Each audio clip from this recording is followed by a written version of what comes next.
Easily one of the most highly anticipated series of the entire first round of the NBA playoffs is the very intriguing matchup between the Los Angeles Lakers and the Minnesota Timberwolves. The amount of narratives alone in this series is enough to sell the matchup. Whether it be Anthony Edwards versus LeBron James or Luka Doncic's first playoff series against the Lakers since the wild trade deadline, and it's against the same team he successfully eliminated in the Western Conference Finals last season, or even JJ Redick's first NBA playoff series as a head coach after he honestly overachieved and surpassed all expectations placed on him heading into the season. But this series is also incredibly interesting to watch for due to the tactical battle and the chess match we're going to witness between JJ Redick and Chris Finch. The two teams have completely different styles of play. The Lakers are going to want to space you out offensively with their five-out offense and their five-out concepts and rely on their creators in Luka Doncic, LeBron James, and Austin Reeves to organize the offense, create paint touches, and allow their shooters like Dorian Finney-Smith or Rui Hachimura to hit, catch, and shoot threes, be able to attack off the catch, while the Timberwolves play through Anthony Edwards offensively and are more known for their physicality, their athleticism, and speed defensively, thanks to guys like Jaden McDaniels, Nickeil Alexander-Walker, Naz Reid even, but most importantly led by Rudy Gobert, who's a three-time Defensive Player of the Year candidate. And honestly, probably the first big thing the Lakers are going to have to address is how in the world are they expected to guard Anthony Edwards with no great point of attack option. That's just the thing with Ant. Because since the All-Star break, he's been this dominant two-point scorer on top of the insane pull-up jump shooter elite that we saw from Ant in the beginning of the season. Since the All-Star break, Anthony Edwards has scored on nearly 60% of all of his two-point opportunities, including 71% at the rim on nearly 5 rim attempts per game. And then if you compare that to the seemingly low 46% two-point scorer Anthony Edwards was before the All-Star break and 59% at the rim on ever so slightly less rim volume, now Anthony Edwards, due to his combination of elite slashing ability, thanks to one of the most, if not the most, explosive first step in the entire league, and now being an elite pull-up three-point shooter and arguably the second best three-point shooter in the league this season, now Anthony Edwards is legitimately one of the toughest scorers to game plan for in the playoffs. Well, the good news is for the Lakers is they're not going to try to address Anthony Edwards a lot in one-on-one situations. They're going to play Anthony Edwards via team defense. It's going to be a lot of zoning up away from the ball. It's going to be a lot of switching. They'll even switch Luka Doncic onto Anthony Edwards in some cases, with the whole idea being we're going to make him see as many gap defenders as possible. Because if the gap defense isn't already established and in place, there is nothing that's going to stop Anthony Edwards from beating his man off the bounce due to his insanely elite slashing ability, plus Anthony Edwards' all-time vertical pop, to where if the gap defense is not already there and you try to rotate and meet Anthony Edwards late, you might as well just give the Timberwolves 2 free points. You absolutely need to show the help early, try to mess up some of Ant's decision making, and force him to see bodies in a crowd early, because there's very few players, if any, that can impact Anthony Edwards' shots at the rim if they have a late rotation. And I think JJ Redick understands this. Take this play from early in the season, for instance. Luka Doncic gets switched on Anthony Edwards, early offense ball screen. Dorian Finney-Smith passes off the screener, and the Lakers instantly zone up away from the ball. When the Lakers instantly zone up away from the ball, Dorian Finney-Smith cheats all the way over to the ball side block where Anthony Edwards is being guarded at by Luka, who is funneling Anthony Edwards to the baseline where the help is. And one of the Lakers' biggest superpowers is their ability to rotate. So LeBron James has the low man at the rim. Austin Reeves is currently splitting both Jay McDaniels and Mike Conley. And Jay McDaniels is a 30% catch and shoot three-point shooter in the left corner. That's a shot the Lakers have to live with. The Lakers' aggressive help forces a pass to Naz Reid by Anthony Edwards, and Naz Reid misses the three. Now, this is honestly going to be one of the biggest keys of this series. It's going to be if Minnesota's role players, the secondary options, can do one of two things. And if you're a Timberwolves fan, preferably both. It's going to be either A, are your role players able to consistently hit, catch, and shoot threes to make the Lakers pay for their heavy gap defense? Or B, are they able to be secondary decision makers and playmakers and be able to pick up on the necessary reads against a really good rotating Lakers defense? Because otherwise, it's going to cause Anthony Edwards to have to shoot insanely tough mid-range pull-ups. which I think is something the Lakers will live with. Any opportunity the Lakers have where they can either force Ant to be an advanced playmaker or limit his paint touches and limit his ability to just walk into open threes is a win of a possession for the Lakers defensively, even if that means Ant hits a pull-up mid-range jumper. Take this possession, for instance. This possession in the first quarter against the Lakers are in their shell defense, with Rui Hachimura already siding and forcing the ball towards the sideline, with Luka Doncic already loading over and showing the aggressive gap help.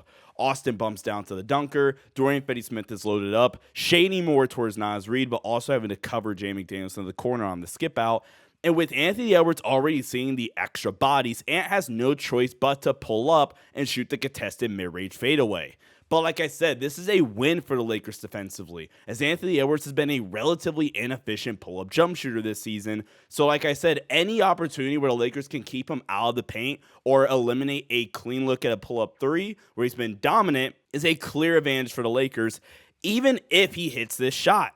And while I do think Anthony Edwards has improved with his decision-making and just playmaking in general, I do still think he is somewhat prone to having some bad turnovers due to lack of being able to consistently get the correct pass needed off in time. I think he's done a much better job at seeing the read, but there'll still be cases where he makes the incorrect pass to where now he's almost putting his teammates in bad situations to attack off the catch, or if it's a switch and the defensive player is able to get physical with him. I do think he is prone to occasionally having plays where he just loses his handle, and that's how defenses are able to get steals. So I think any opportunity where the Lakers can cause Anthony Edwards to be a impactful playmaker and a consistent playmaker, that's got to be a win for the Lakers. Now, there is one glaring problem with this defensive scheme, and that is that opposing teams are going to get a lot of threes. With any lineup, including Luka Doncic, since acquiring him, opposing teams, 41% of their shot attempts come from three, and the opposing teams shoot around 37% from three in any lineup involving Luka Doncic on the floor defensively. Now, that's a problem because the Timberwolves have several guys that can shoot nearly 40% plus on spot-up looks. As a matter of fact, I'll just really quickly roll off the numbers for you. Jaden McDaniels shoot 36% on spot-up threes. Naz Reid's at 37%. Nickeil Alexander-Walker's at 43%. Donte DiVincenzo shoots almost 47% on spot-up threes. Anthony Edwards is at 43%, and Mike Conley shoots 46% on spot-up threes. And in specific lineups, the lineup of Anthony Edwards, Donte DiVincenzo, Nickeil Alexander-Walker, Naz Reid, and Rudy Gobert, that group has an effective field goal percentage of 64%, shooting 44% from three. And if you use the exact same lineup, but swap out Gobert for Randall, then that group shoots 42.4% from three and a 62.9% effective field goal percentage. So like I said, this series, honestly, in terms of how the Lakers will be able to slow down the Timberwolves, really may just come down to two things. One, are they able to effectively limit Anthony Edwards' paint touches and not giving him any clean looks from three by not playing drop coverage and by effectively switching out on Ant to the point where he doesn't get a clean look from three on the switches? And then two, well, really three things actually. And two, can the role players for the Timberwolves consistently knock down open threes and make decisions off the catch? And thirdly, can Julius Randle effectively mismatch hunt and be a good enough secondary option for the Timberwolves offensively to where he can attack mismatches, he can play make, and be a downhill creator for this Timberwolves offense? Now, with that being said, I do think the Lakers have the advantage in this series to the point where I'm going to pick them to win in 5 to 6 games.